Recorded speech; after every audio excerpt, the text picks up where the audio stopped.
the stars have fallen of the prophets. Now you have the companions.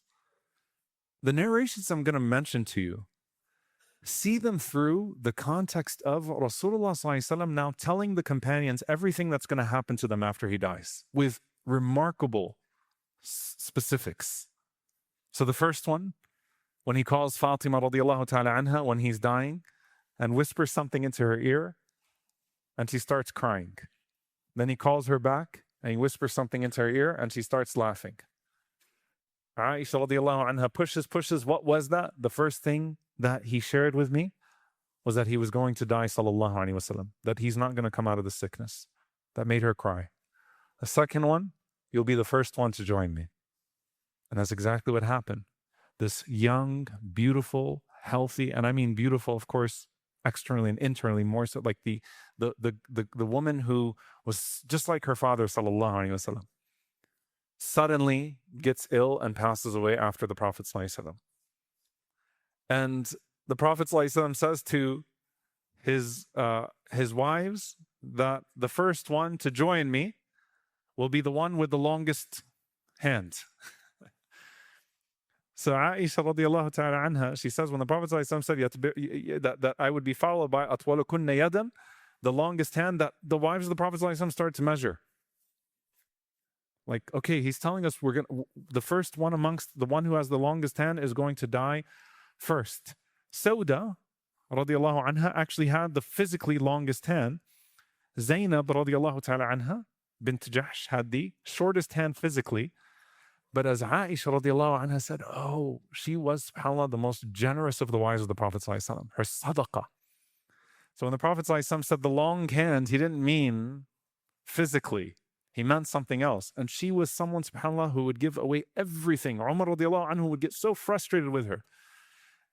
Her payment, she would give it away. Umar radiallahu anhu would plead and have people intercede. Please, at least take the money that you're due. It would just go and go and go and go and go and go. Zainab radiallahu anha was the most generous of the wives of the Prophet sallallahu alaihi wasallam, to the point that she said, Allahumma la yudrikuni, that, oh Allah, let it not come to me. This money, again, فَإِنَّهُ fitna, because it's a test for me. And, you know, Umar radiallahu ta'ala anhu heard that she's even making dua that money doesn't come to her anymore because she wants to just give it all away and she wants to focus on her ibadah. Umar radiallahu anhu said, هذه امرأة يراد بها خير. This is a woman that Allah wants good for. And so he kept giving her. Umar radiallahu anhu went personally to give her 1,000. She took the 1,000. She waited for him to leave. Umar radiallahu anhu waited outside and he saw her coming out to give it in sadaqah. Like whatever she had to eat, she kept. Everything else she wanted to give away, to the point that she donated her kafan. So she had one kafan for herself, and when a kafan was given to her, she said, I'm going to donate this one. That's how long her arm was. Radiallahu ta'ala anha, constantly giving, right? So the Prophet ﷺ, I mean, imagine living in that community. He just painted a world where you're going to die this way, you're going to die this way, this is when you're going to die, this is when you're going to die, this is what's going to happen.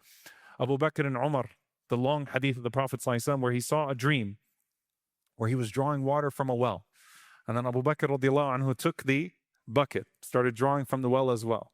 And the Prophet ﷺ said he struggled a bit. Then Umar radiallahu anhu took the bucket and he took so much water from the well that he gave to everybody around, even the animals. And that was a sign of the length, the duration of the khilafah. Abu Bakr radiallahu anhu's khilafah was extremely short. 2 years and some change. Umar radiallahu anhu, a decade. Spread Islam throughout the world. Then you have the hadith of Bi'r Aris and Uhud. Aris, where the Prophet ﷺ was dangling his feet in a well one day. And Abu Musa al-Ash'ari radiallahu anhu said, everyone's looking for the Prophet ﷺ in Medina. Where did he go? Where did he go? And they just found the Prophet ﷺ relaxing in the outskirts of Medina in a garden and his feet dangling in a well, sallallahu alayhi wasallam. And Abu Musa said, I'm going to guard him so that no one bothers him. Abu Bakr finds him and he asks permission. Abu Musa asks permission from the Prophet ﷺ. Can Abu Bakr come in? He said, let him in and give him the glad tidings of Jannah. Abu Bakr radiallahu anhu goes and sits next to the Prophet ﷺ and starts dangling his feet in the well also. Umar radiallahu anhu naturally finds him. Abu Musa asked permission. The Prophet ﷺ said, let him in. and give him the glad tidings of Jannah. Abu Musa said, I was hoping my brother would be next, because I see what's happening here, the glad tidings of Jannah. So they're sitting in this well, the Prophet ﷺ next to Abu Bakr and Umar. And then Uthman radiallahu anhu comes. And the Prophet ﷺ says, go ahead and let him in. Bashirhu bil Jannah ala balwa tusibuhu. After a disaster that will strike him. He can come too, but it's going to be after a tragedy.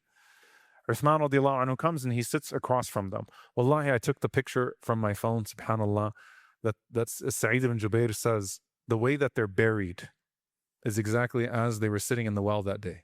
Uthman radiallahu anhu sitting across, I stood right behind the grave of Uthman al-Baqi', and I took a picture of the green dome just perfectly aligns, as if he's sitting across from them, the way he was on that day.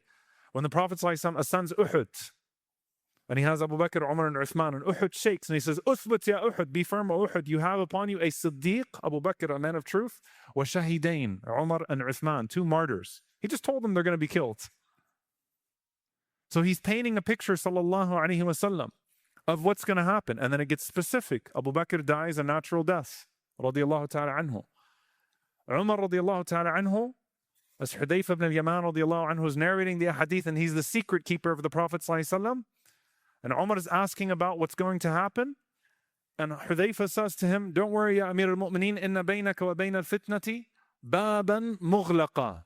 Between you and the fitna is a shut door. And Umar radiallahu anhu said, أَيُفْتَحُ الْبَابُ أَمْ يُكْسَرُ. Will the door be opened or will the door be broken? قَالَ بَلْ يُكْسَرُ. He said, no, it'll be broken. If you watch that conversation, you have no idea what just happened. Umar radiallahu anhu understood that he was the door between prosperity and fitna. Yuksar, he would be killed. And Umar radiallahu ta'ala anhu says, Allah al-musta'an, إِذَنْ لَا يُغْلَقُ أَبَدًا. It'll never be shut again. And Uthman ibn Mad'un says in a hadith in al-Bazzar that when the Prophet ﷺ was talking about the fitan and the trials and tribulations to come to the ummah, he said there will be a door that will be locked between you and the fitna as long as this one lives among you. And he pointed in the direction of Umar radiallahu ta'ala anhu. So Umar radiallahu anhu dies exactly as the Prophet ﷺ said. Now comes Uthman, like the world is unfolding from the Prophet ﷺ as he used to see what would happen the next day. Everything is falling into place exactly as the Prophet ﷺ said that it will fall. Remember the day before Badr when he went and pointed to every spot and said, this person will fall here, this person will fall here. Now it's Uthman radiallahu anhu's turn. The Prophet ﷺ is sitting amongst his companions, and Uthman radiallahu anhu walks in, he's wrapped up, and the Prophet ﷺ said, this person is going to be killed unjustly in the fitna. And Uthman unwrapped his face, and the Prophet ﷺ was asked him, and the Prophet ﷺ said, yes, him. And the Prophet ﷺ told Uthman, Allah is going to give you a garment, and people will demand you to take that garment off. Do not remove it, hatta talqani, until you meet me. Telling you not to resign from your khilafah until you meet me. Aisha radiallahu anha says in an authentic hadith that one time Uthman radiallahu anhu entered and the Prophet ﷺ told him, come close, I'm going to tell you something. And he whispered something in his ear, and Uthman radiallahu anhu's face was changing colors. Prophet ﷺ said, you understand what I'm saying to you? Uthman said, I understand. And he said, come down. And just as he whispered in the ear of Fatima and told her exactly when she would die, he's telling Uthman exactly how he's going to die. So he spoke about that. And he said, sallallahu alayhi wasallam, that after I'm gone, you're going to see much fitan and turbulence. And they said, Ya Rasulullah, so how do we save ourselves? قَالَ عَلَيْكُمْ بِالْأَمِينَ وَأَصْحَابِهِ. Stick to the trustworthy one and his companions. And he pointed to Uthman radiallahu anhu as he was saying that. Remember, the whole theme of the Day of Judgment coming is the loss of trust. Stick to that truthful one and the people that will be with him. He said, sallallahu alayhi wasallam, whoever is saved from 3 things will be saved. My death, the Dajjal, and the murder of a Khalifa who is adhering to the truth and fulfilling his duty. Be spared of these things, right? In that regard. So he predicted and he said exactly alayhi salatu wasalam what happens to Uthman radiallahu anhu. And then comes Ali radiallahu ta'ala anhu. And Ali one day is sitting with Az-Zubayr. May Allah be pleased with them both. And they're best friends, they're buddies, they love each other. قَالَ أَتُحِبُّهُ يَا زُبَيْرُ. You love him, O Zubayr? He said, yeah, of course. He said, تُقَاتِلُهُ وَأَنْتَ لَهُ ظَالِمٌ. You're going to one day fight him and you will be the one in the wrong. What? Where did that come from? Prophet ﷺ is saying, that's the fitna. Ali radiallahu anhu reminded him of that when they faced each other on the battlefield, and Zubayr radiallahu anhu walked away and was killed as he was walking away by one of the people of fitna and martyred. The Prophet ﷺ said, تَقْتُلُ عَمَّارًا الْفِئَةُ الْبَاغِيَةُ. Ammar radiallahu anhu is going to be killed in the transgressing army. The first war that happens then amongst the companions, civil war, Ammar radiallahu anhu is killed, and it makes things clear.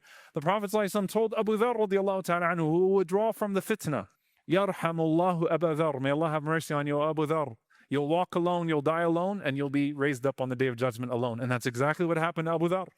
The Prophet ﷺ held up Al-Hasan radiallahu anhu, and he said, Inna ibni hadha sayyid, this one of mine is a leader. And it may be that Allah Azza wa Jal will bring together through him fi'atan azimatan min al-muslimin. Two believing armies, two Muslim armies will be reconciled through him. And Hasan radiallahu anhu makes the greatest peace treaty in Islamic history and reconciles the two armies. The Prophet ﷺ, with Al-Husayn radiallahu ta'ala anhu, Jibreel alayhi salam comes to him one day. قال أخبرني جبريل أن ابني هذا يقتل بأرض يقال لها كربلاء وأتاني بتربة منها. Allahu Akbar. Said, Jibreel just came to me and he told me that this son of mine is going to be killed in Karbala. And he brought me some of its dirt. That's the first 7 decades of Islamic history told by the Prophet ﷺ with precision to them about the death of the companions one by one. I'll end with this, inshallah ta'ala. You then come to the last of the companions, because remember he said that I am amanatun li ashabi. I'm a protection for my companions. And then when I go, the companions have to face something. Then the companions are a protection for something. The last of the major companions of the Prophet ﷺ was who? Anas ibn Malik radiallahu ta'ala anhu. He lived to be over 100 years old. And he used to say, he said that I am the last person on the face of the earth, mimman salla al-qiblatain, who got to pray towards Al-Aqsa and pray towards Mecca. I'm the last one on the face of the earth that exists from a generation. Like imagine, Anas, you're holding on to him, so precious. The last one from that generation that has that. And he would say, Wallahi ma min laylatin illa wa ana ara fiha habibi sallallahu alayhi wa sallam. He said, I swear by Allah, there isn't a night that goes by except that I see my Prophet sallallahu alayhi wa sallam, my beloved one, in a dream. Every day he sees the Prophet sallallahu alayhi wa sallam in his dream. Anas radiallahu anhu is in the flesh. He touched the Prophet sallallahu alayhi wa sallam. He served him for all those years. You want to hold on to him. And Anas radiallahu anhu, wa huwa yaqulu dhalik tadma'u ayna, he would start to cry. And then he passes away 93 years after Hijrah, between the age of 103 or 107. And I leave you with this narration.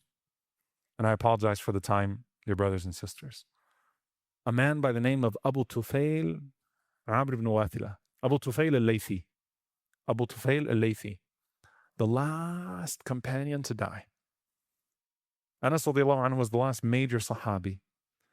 But imagine on the face of the earth, the last person who says, Ra'aytu Rasulullah sallallahu alayhi wa sallam. It's an authentic narration from Sa'id al-Jariri. Ra'aytu Rasulullah sallallahu alayhi wa sallam. I saw the Prophet sallallahu alayhi wa sallam. وَمَا بَقِيَ عَلَى وَجْهِ الْأَرْضِ أَحَدٌ رَآهُ غَيْرِي. There isn't a single person left on the face of the earth who saw him. Ya Allah, the last eyes to see the Prophet sallallahu alayhi wa sallam. And he would say, Ana akhiru man ra'a Rasulullah sallallahu alayhi wa sallam. I'm the last person alive amongst you who saw the Prophet sallallahu alayhi wa sallam. They've all died in Syria, they've died in Palestine, they've died in Iraq, they've died in Medina, they've died in Egypt. They're all dying. And there's one more left. A man who buried the generation after generation after generation. And when he died, radiyallahu ta'ala anhu, around the year 728, at the age of about 110 after Hijrah. He was an old man, radiallahu anhu. When he died, that's when another sign of the Day of Judgment comes, because this is the first time you went from thousands of people who saw the Prophet ﷺ to hundreds, to dozens, to one, and this is the first time there was not a single person in the Ummah of Muhammad sallallahu alaihi wasallam who saw the Prophet ﷺ with his eyes. So in history, this is when living memory becomes transmitted memory. And it represents the turn of the page, the end of Nubuwwah, the end of the lives of the companions, where you have no more wahi, you have no more prophet, you have no more direct correction. You used to be able to go to the Prophet ﷺ, you used to be able to go to the companions. That's all gone now, which leaves us now with what we are left with. And in the chapter of the Dhihab al-Salihin, the going of the righteous will continue bidnillahi ta'ala next time. Barakallahu fikum. Subhanakallah wa hamdik. Ashhadu an la ilaha illa ant. Astaghfiruka wa atubu ilayk. Wa sallallahu wa sallam ala nabiyyina Muhammad wa ala alihi wa sahbihi ajma'in.